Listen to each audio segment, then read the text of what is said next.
Hi friend, welcome to daily blog उबरता भारत channel. मैं हूं आपकी होस्ट रूबी ठाकुर। दोस्तों, आज का टॉपिक है कि जम्मू कश्मीर में जो चुनाव हुआ, चुनाव कैसे हुआ और उस मतदान का जो है कितना इम्पोर्टेंट, कितना उसका इम्पोर्टेंट है, कितना उसका मुख्य है उसके लिए, जम्मू कश्मीर के लिए। तो इस तरह जम्मू कश्मीर जो है आतंक मुक्त माहौल के ऐतिहासिक मतदान का अहम भूमिका है। जम्मू कश्मीर में मतदाताओं के बड़े पैमाने से मतदान करने से अलगाववाद को नकारा गया। नहीं तो कहा जाता था कि जम्मू कश्मीर में जो है 370 हट जाएगा तो वो जो मुफ्ती साहब की शहजादी जो थी, साहबजादी थी महबूबा मुफ्ती, वो बोलती थी झंडे उठाने वाले कोई नहीं रहेंगे। तो तरह तरह की धमकियां दी जाती थी। उस तरह में ये एकदम से शांतिपूर्ण तरीके से जो चुनाव हुआ वो बड़े काबिले तारीफ है। जम्मू कश्मीर के विधानसभा चुनाव में नेशनल कॉन्फ्रेंस और कांग्रेस गठबंधन को स्पष्ट जनादेश मिला। राजनीतिक दलों की जीत हार से परे केंद्र शासित प्रदेश का यह चुनाव जो है कई मायने में ऐतिहासिक रहा। दशकों के बाद लोगों आतंक के साये में कोई तो पहली बार वहां पर मतदान कर रहे थे। इस तरह करके बहुत शांतिपूर्ण तरीके से जो मतदान हुआ, दशकों के बाद लोग आतंक के साये उम्मीद और आकांक्षाओं की रोशनी मतदान के रूप में उनको मिला। अनुच्छेद 370 हटने के बाद पहले विधानसभा चुनाव भागीदारी लेके मतदाताओं के उत्साह का अंदाजा इस तरह लगाया जा सकता था कि कहीं पहले 20% भी चुनाव में मतदान नहीं हो पाता था। इस बार 60% मतदान हुआ। शांतिपूर्ण और सुरक्षा के माहौल में मतदान हुआ।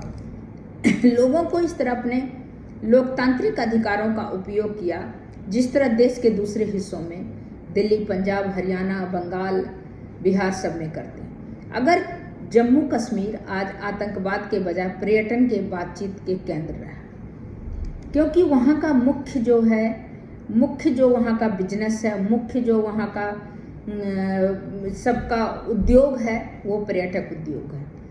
तो जब तक शांति माहौल नहीं रहेगा तब तक पर्यटक वहाँ पर नहीं जा सकता है। तो अब कहा गया कि अब नहीं चलेगा वहाँ पर जो है, अब चलेगा विकास, सुरक्षा और सुशासन का एजेंडा।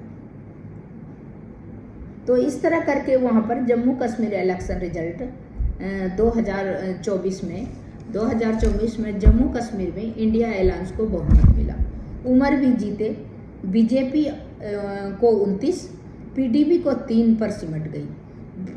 पीडीपी जो है महबूबा मुफ्ती का जो पार्टी है, वो क्या है, इतना बड़ा एजेंडा, इतना बड़ा हाइपर क्रिएट करने की कोशिश कर रही थी, इसीलिए उसको 3 सीट ही मिला, उसी में वो सिमट गई। इस तरह करके इंडिया अलायंस का नतीजे जो आया उसमें इंडिया अलायंस को 48 सीट दर्ज हुआ।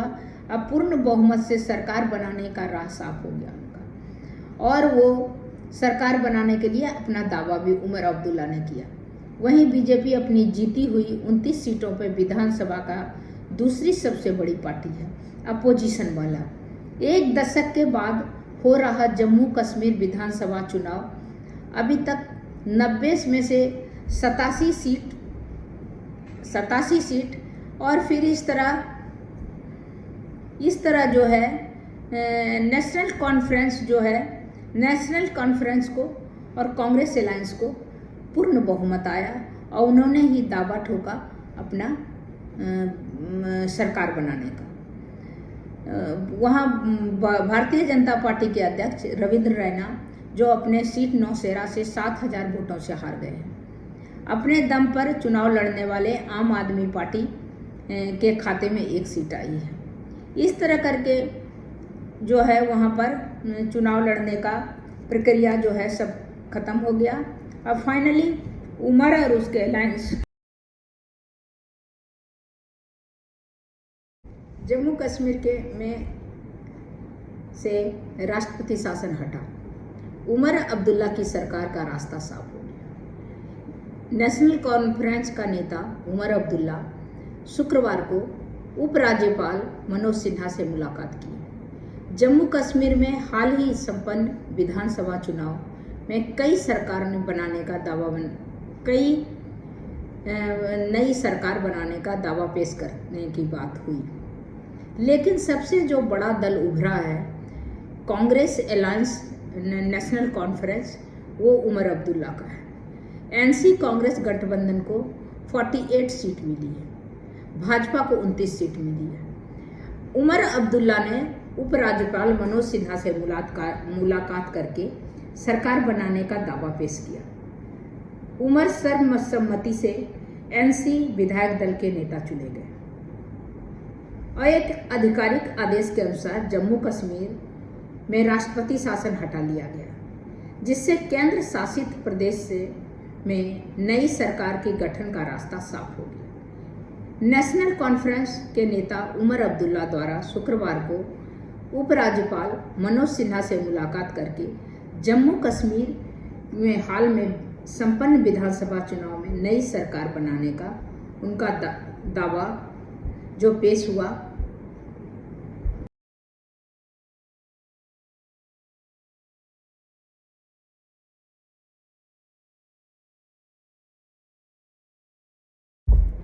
समाचार एजेंसी पीटीआई के अनुसार राष्ट्रपति द्रौपदी मुर्मू ने हस्ताक्षरित अधिसूचना के हवाले से कहा कि भारत के संविधान अनुच्छेद 239 और 239A के साथ जम्मू कश्मीर पुनर्गठन अधिनियम 2019 की धारा 73 द्वारा प्रदत्त शक्तियों के तहत जम्मू कश्मीर केंद्र शासित प्रदेश के बारे में 31 अक्टूबर 2019 का आदेश जम्मू कश्मीर पुनर्गठन अधिनियम 2019 की धारा 54 के तहत मुख्यमंत्री की नियुक्ति से तुरंत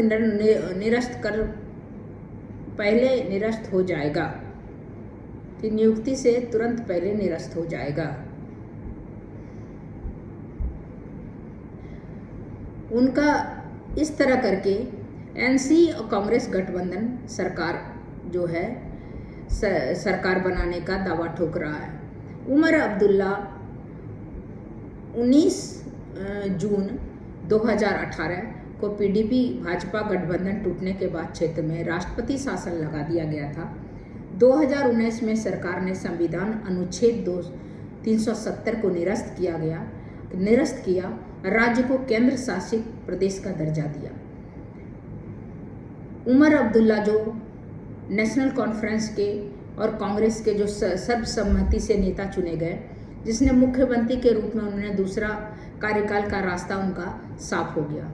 उनका पहला कार्यकाल 2009 से 2014 तक था, जब जम्मू कश्मीर एक राज्य था।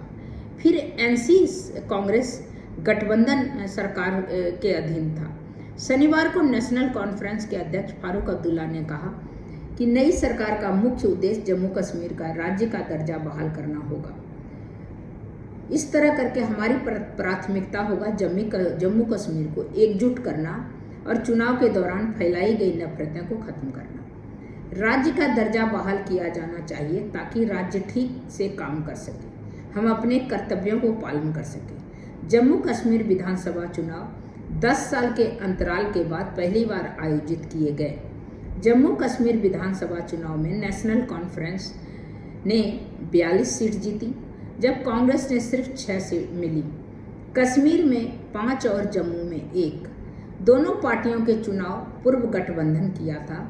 4 निर्दलीय विधायक और आम आदमी के पार्टी से 1 विधायक के समर्थन से उनकी स्थिति और मजबूत हो गई। भारतीय जनता पार्टी 29 सीटों के साथ दूसरी सबसे बड़ी अपोजिशन पार्टी बनी। 18 सितंबर, 25 सितंबर और 1 अक्टूबर को 3 चरणों में जो संपन्न हुआ चुनाव अनुच्छेद 370 के निरस्त होने के बाद ये पहला चुनाव था, जिससे ये ऐतिहासिक घटना बन गई। तो इस तरह करके जो है वो नेशनल कॉन्फ्रेंस और कांग्रेस को तो कम सीट मिला, बाकी आम आदमी पार्टी को 1 मिला। सभी मिलके ये लोग सर्वसम्मति से, ये गठबंधन जो था सर्वसम्मति से उमर अब्दुल्ला को नेता चुना, जिनका अब मुख्यमंत्री बनना तय है। और वो मुख्यमंत्री बनने के लिए उपराज्यपाल जो मनोज सिन्हा है उनके पास जाके दावा ठोका। तो इस तरह करके अभी देखिए, अब मुख्यमंत्री फिर वो कैबिनेट में किसको किसको मंत्री बनाते हैं, क्योंकि इसमें गठबंधन है तो लाजमी है क्या, हर गठबंधन के आदमी को संतुष्ट करने के लिए, खुश करने के लिए अब उसमें से मंत्री तो बनाना ही होगा।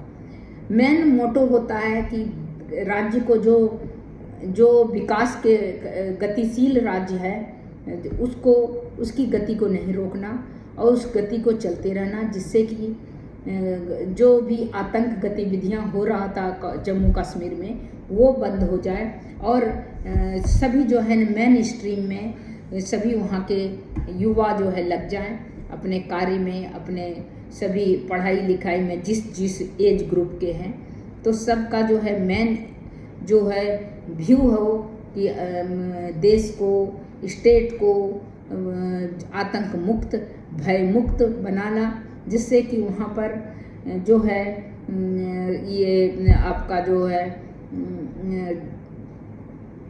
वहाँ का टूरिस्ट जो है, वहाँ का जो टूरिस्ट जो है वहाँ पर आए और वहाँ पर जो टूरिस्ट जो ये जो बिजनेस है फले फूले, जो कि बहुत ज़रूरी है। वहाँ का रोजी रोटी का एक ही साधन है टूरिस्ट का आना, वो उन लोगों के लिए बहुत वरदान है। शांति व्यवस्था बना रहेगा तो नेचुरली है कि देश विदेश से टूरिस्ट उस धरती का स्वर्ग कहने वाला कश्मीर के पास जाएगा और उसका वहाँ पर घूमेगा, और टूरिस्ट जब जाएगा तो नेचुरली वहाँ का इकोनॉमी बूस्ट होगा और वहाँ पर जो है संपन्नता आएगा। तो इस तरह करके आप देखिए आगे क्या होता है।